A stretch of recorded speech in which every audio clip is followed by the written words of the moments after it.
Hi, everyone. I'm Olga Villaverde. The U.S. military gears up to send 1,500 troops to fight ISIS in the Middle East.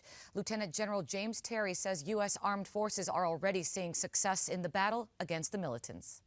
My assessment is that Daesh has been halted in transitioning to the defense and is attempting to hold what they currently have. You will see some local counterattacks in that regard. There will be challenges down the road that will require patience.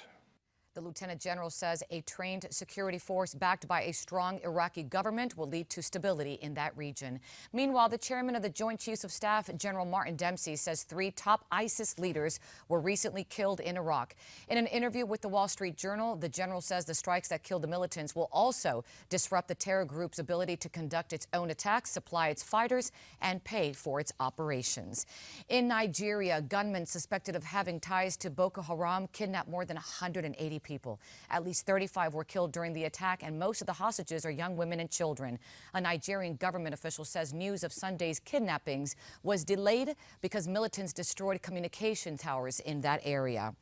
Russia's president is blaming the West, at least in part, for the country's current economic mess.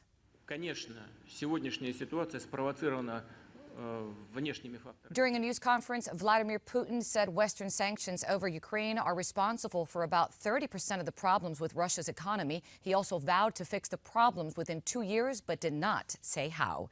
The White House has not yet offered a strong response in the wake of the Sony cyber attack, but the press secretary does say the president supports Sony Entertainment. That the president and the administration stand squarely on the side of artists and other private citizens who seek to freely express their views.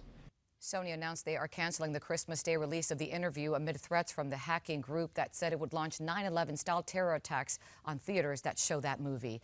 Back in the U.S. now, the suspected Boston Marathon bomber was in court for the first time in more than a year. Dzhokhar Zarnev is charged with killing 3 people and injuring hundreds more in the 2013 attack. His trial starts next year. He could face the death penalty if convicted. Federal prosecutors filed suit against New York City due to the treatment of inmates at the Rikers Island jail. An earlier Justice Department investigation found a, quote, culture of violence against young inmates. The lawsuit will address those concerns. And finally, the Dow Jones had its biggest day in 3 years, soaring more than 400 points. The Dow closed up 421 points, gaining more than 2 percentage points, its largest gain since December 2011. And that's your Newsmax Now update. We'll have more coming your way in about 30 minutes. Always stay connected right here to Newsmax.com.